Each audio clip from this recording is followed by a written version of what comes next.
What's up, y'all? Coming to you all with the breaking news in the middle of the night. I am in my jammies, and that is because this is very, very important news. The episode you're about to watch is a rerun from a couple of years ago, focusing on Randall Hockett. Randall was in a circumstance where his girlfriend at the time was being pursued, being stalked. The person followed her home where Randall was. The guy tried to break into the house. Randall fought the guy off, and while his girlfriend called the police hit the scene and immediately shot Randall 7 times. He had to be revived twice. Luckily, he survived. However, somehow he ended up being the one being charged. The case is super wild, and he's been fighting for his life for the past now 6 or 7 years. It's such a heartbreaking story that this young brother has been dealing with. He's been fighting for an appeal for quite some time. Something really interesting happened in that a day ago. Today is Tuesday evening. I'm not sure if it was today or yesterday, but he just was taken from where he was at whatever the facility is that he's at, and brought back to Allegheny County because he has court on Thursday. This Thursday at 8:30 a.m. in room, we believe 505, but I'll get a confirmation on that. And so because Randall's going to be here, he had no idea what was going on, why he was brought down. He's getting like a little bit of information here and there, not really told too much, but it was interesting that happened. So all of this is now materializing. And so because of that, I absolutely plan to be there in support of Randall. But after you hear his case, after you watch this episode, I absolutely hope, and I want to encourage you to also, if you have the time, to come down and support him as well. He needs all the support he can get. They were able to do the things that have been done to him, with him not being heard, the evidence, the clear evidence not being heard or even taken into consideration in his original trial. If you can, come down and bear witness to Randall's story. It's so very important that we show up, that we see what's happening, that we see him first, but we also see the judges. We see the officers involved, the officers who were so-called involved, and you'll understand that a little bit more when you watch the episode, that we bear witness of what's going on here, and it very well may save this young man's life. So I hope you do enjoy the show, and that you take it in, that you resonate with his story, and that you share it out with whoever we're here, because it is important that we bear witness to each other. Our narrative is our most important tool, our most powerful tool. So I'm going to let you see the show. There's some clips in here about Randall as well. And at the end, it'll have the information about the court hearing.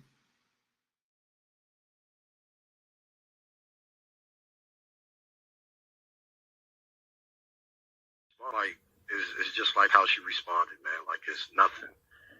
Like, I don't get anything done, even if you follow the rules.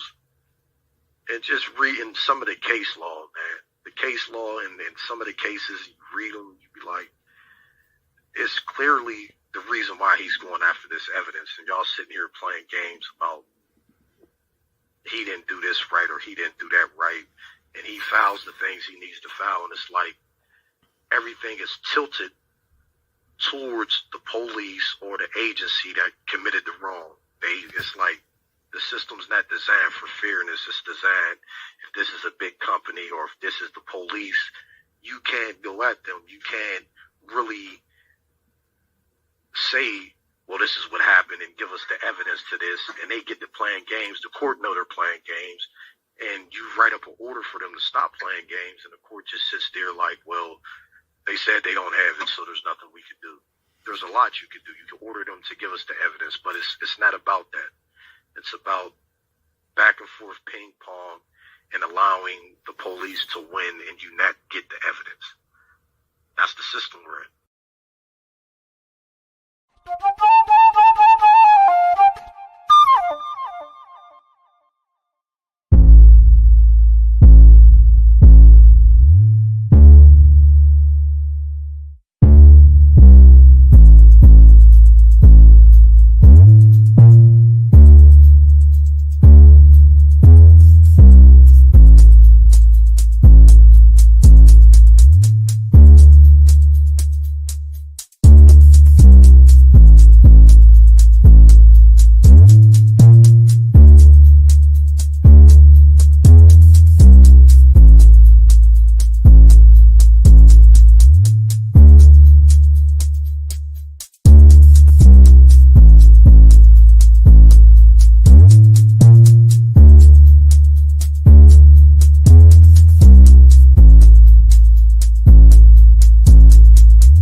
What's up? Good afternoon. The sun is shining, at least right now it is, so we'll see how long that lasts.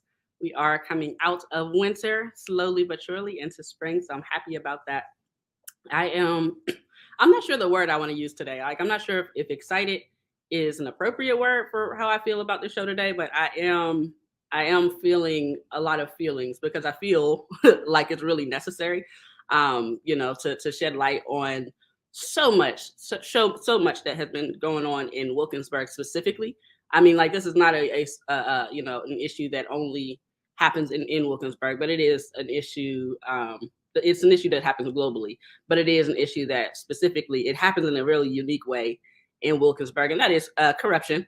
Um, particularly when it comes to the police. So we have a couple guests on today speaking about a couple of circumstances where the law was not the law, like justice was not justice. But before we get into that, as always, we give love, honor, and respect to Leroy Powell. If you do not know, Leroy was 15 years old in 2014. He was a witness to an attempted murder turned infanticide. And he did the right thing and, gave witness statement, whatever.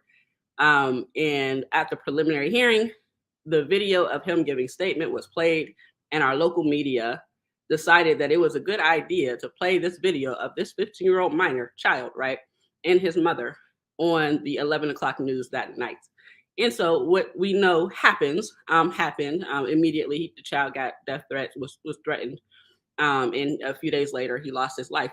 Now, that was absolutely the fault of the media. Nobody was held accountable for that. Nobody. It was absolutely the fault of our local media because they did not care. They just flat out did not care. And so this child lost his life. So this is a reminder. I mean, the reason why the narrative justice exists at all is because of Leroy. In cases like him, media, like there's life and death is in the power of the tongue, and media plays such a huge role in our safety, in our access, in so many different things. Like narrative, like our society is built on narrative, and this is how we're treated when you're Black. So it's important that we always hold media accountable for the ways they show up in our communities, for the ways they represent us, for the words they use about us to describe us, everything, right? Like everything. Like it's not cute or funny when we're called monsters, like literally called monsters. Like I remember reading an article about a mother in Homewood, and they called this woman a monster, called her a monster, like a human being. That's what they call her, and that's what they do when it's Black and brown people. So we always have to hold them accountable every time. The COVID rent relief program is still going on. If you have not applied yet and still need assistance, I recommend you do that ASAP. I definitely recommend that you do that ASAP. You can do that online at covidrentrelief.alleghenycounty.us. The application process is pretty simple. You can do it straight from your phone or computer. If you need a little assistance or don't have access to the internet, you can go to any of the drop-in centers around Allegheny County. The Wellness Collective does host one of the drop-in centers at 335 Fifth Avenue in McKeesport, 15132. We're open 10 a.m. to 6 p.m. on most days, Monday through Friday. Thursday is 12 p.m. to 8 p.m., which is really important because if you call or come down there before that, we're not going to be there. Love and light to everybody, but we'll get to you at 12. So on Thursdays, it's 12 to 8, but every other day during the week, it is 10 to 6. Also in the space, we have a small little food pantry. Shout out to Requiba Bay for providing food and Bugs, the Bugs organization, providing fresh fruit and produce. The community really loved it. It was in and out. So that was really dope. If you would like to donate to the food pantry, you can. If you'd like to grab from the food bank or food pantry, you absolutely can. We also have a little free store, some dope stuff in there. A lot of stuff for like babies and clothes, shoes, really decent stuff going on in there. So come, feel free to check it out whenever. You don't have to like register or sign up or anything. If you want to just come in and grab stuff, then come in and grab stuff. Self-care housekeeping is hiring wellness providers or care partners, as they're called now. A care partner is an in-home wellness person. I'm the founder and chief executive of Self-Care Housekeeping. Plug. We have grown in our demand over these years. I mean, we've always gotten a lot of great response across the country. Actually, we get requests across the country for our services because we're the only company that provides our services the way that we provide them. So if you are looking for a job and you are a compassionate person, have access to transportation, all that fun stuff. Feel free to apply or reach out for inquiries. You can do that you can send an email to peacelives@selfcarehousekeeping.com. I need to slow down. If you are interested in inquiring about the position or would like to apply, please send your questions, your resume, and cover letter to peacelives@selfcarehousekeeping.com. I need to go to sleep. I'm done. I think that is going to be it for my intros because I keep jacking it up. Actually, no. Let me one more thing related to what we're here for today, right? Like police impact, corruption, and in all things like when the police show up in community. I want to shed a little bit of light here on police or harassment by the state, utilizing the police to harm people. I know someone, I'm not going to speak too much on their specific circumstances because I did not get their their clearance to speak on it. But folks essentially calling the police to harass somebody else and the police actually showing up to do so. This has been happening to a friend of mine last week and is continuing on today. I have spoke to them and as the police were being called on them yet again. And I called the police to file a report about, like, how do I file a report for harassment because this person is utilizing the state to harm this person. Now, I know at least at some point in time, you could not do that. Like if I was a domestic violence, if I was experiencing a domestic violence situation and I kept calling the police and they came out for whatever reason and found it to be unfounded, I would get fined. Now, that might have changed at some point in time, but I know it was the case at some point in Pittsburgh. So I was calling about, like, how do you file, a report against a person who is utilizing the state to harass somebody else?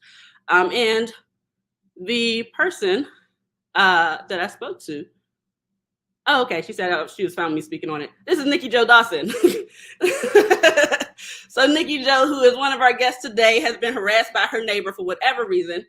This guy has been stealing her packages, hers and her other neighbors. The neighbors know about it. The landlord knows about it. In fact, this person is being removed from the place because of his theft.